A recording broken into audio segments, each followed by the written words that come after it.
നമസ്കാരം. ബലാത്സംഗ കേസിൽ ജയിലിലുള്ള രാഹുൽ മാങ്കൂട്ടത്തിൽ MLA-യുടെ ജാമ്യ ഹർജിയിൽ പത്തനംതിട്ട സെഷൻ കോടതി ബുധനാഴ്ച വിധി പറയും. അതായത് ഇന്നാണ് ആ ദിവസം. ഇന്ന് വിധി പറയുമ്പോൾ രാഹുൽ മാങ്കൂട്ടത്തിന് അനുകൂലമായിരിക്കുമോ അല്ലയോ എന്ന കാത്തിരുന്ന് കാണേണ്ടി വരും. തുടർച്ചയായി രണ്ടാം വട്ടമാണ് കേസ് മാറ്റിവെച്ച് ഇന്നത്തേക്ക് മാറ്റുന്നത്. 24-ാം തീയതി കേസിൽ വിധി പറയാനായിരിക്കുമ്പോഴാണ് നിർണായകമായ ചില തെളിവുകൾ രാഹുൽ മാങ്കൂട്ടത്തിൽ കോടതിയിൽ ഹാജരാക്കിയത്. പ്രധാനമായും ഇവർ തമ്മിലുള്ള, അതായത് ഈ പരാതിക്കാരിയും രാഹുൽ മാങ്കൂട്ടത്തിലും തമ്മിലുള്ള ചാറ്റുകളും ഒപ്പം അതുപോലെ തന്നെ കോൾ റെക്കോർഡുകളുമാണ് നൽകിയത്. ആ കോൾ റെക്കോർഡിൽ ഉഭയകക്ഷി സമ്മതപ്രകാരമാണ് ഇത്തരത്തിൽ ഇവർ ഒന്നിച്ചത്, ബന്ധത്തിലേർപ്പെട്ടത് എന്ന് സമ്മതിക്കുന്ന തരത്തിലുള്ള തെളിവുകളാണ് രാഹുൽ മാങ്കൂട്ടത്തിൽ അവസാന നിമിഷം കോടതിയിൽ ഹാജരാക്കിയത്.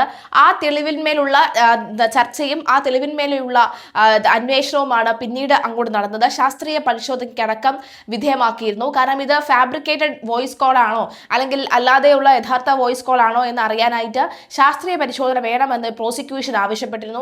അപ്പോൾ ആ ശാസ്ത്രീയ പരിശോധനയുടെ റിസൾട്ട് വന്നതിന് ശേഷം മാത്രമായിരിക്കും ജാമ്യ ഹർജിയിന്മേലുള്ള പൂർണ്ണമായ വിധി വരികയുള്ളൂ എന്ന് കോടതി പറഞ്ഞിരുന്നു. അപ്പോൾ ഇന്ന് ആ ദിവസമാണ്, 28-ാം തീയതി. കയ്യിൽ ഏതായാലും ആ ശാസ്ത്രീയ രേഖകളുണ്ട് എന്ന് വ്യക്തമാകുന്ന സാഹചര്യം ഉണ്ടാവുകയാണ്.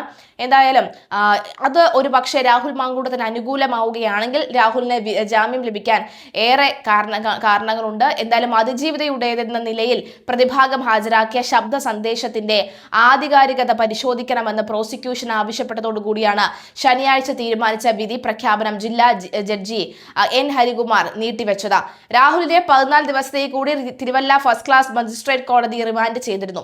ആദ്യ റിമാൻഡ് കാലാവധി ശനിയാഴ്ച പൂർത്തിയായതോടുകൂടി SIT നൽകിയ റിപ്പോർട്ടിന്റെ അടിസ്ഥാനത്തിലായിരുന്നു കോടതിയുടെ ഉത്തരവ്.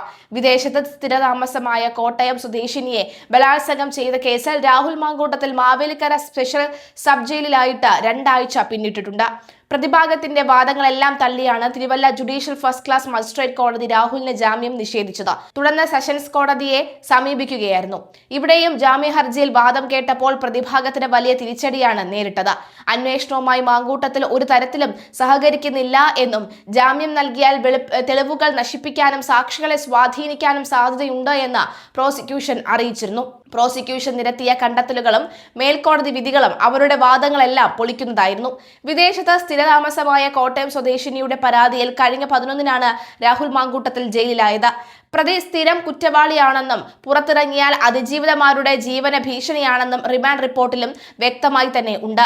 നടിയും മോഡലുമായ റിനി ആൻഡ് ജോർജിനെതിരെ ഫേസ്ബുക്ക് പോസ്റ്റുമായി യൂത്ത് കോൺഗ്രസ് നേതാവ് രാഹുൽ മാങ്കൂട്ടത്തിന്റെ സുഹൃത്തുമായ ഫെനി നയന രംഗത്തെത്തിയതും ഈ കേസിൽ നിർണായക വഴിത്തിരിവായി മാറും.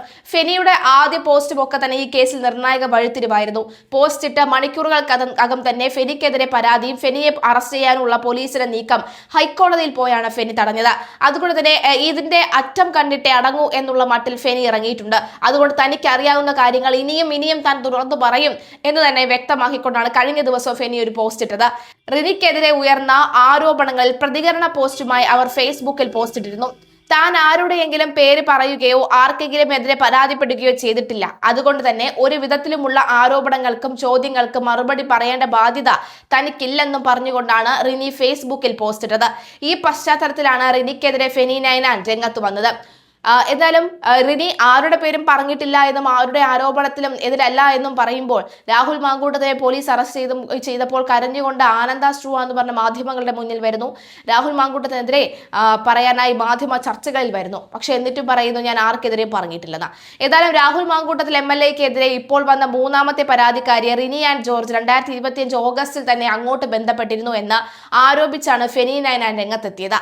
ഇക്കാര്യം 3-ാമത്തെ പരാതിക്കാരി എന്നോട് ചാറ്റിൽ പറഞ്ഞിട്ടുണ്ട് ണ്ടെന്നാണ് ഫെനി ഫേസ്ബുക്കിൽ കുറിച്ചത്.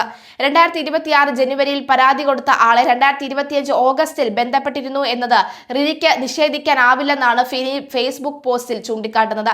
ഇതെല്ലാം രാഹുൽ മാങ്കൂട്ടത്തിന് എതിരായ ഗൂഢാലോചനയുടെ തെളിവുകളാണെന്ന് ഫെനി ചൂണ്ടിക്കാണിക്കുന്നു.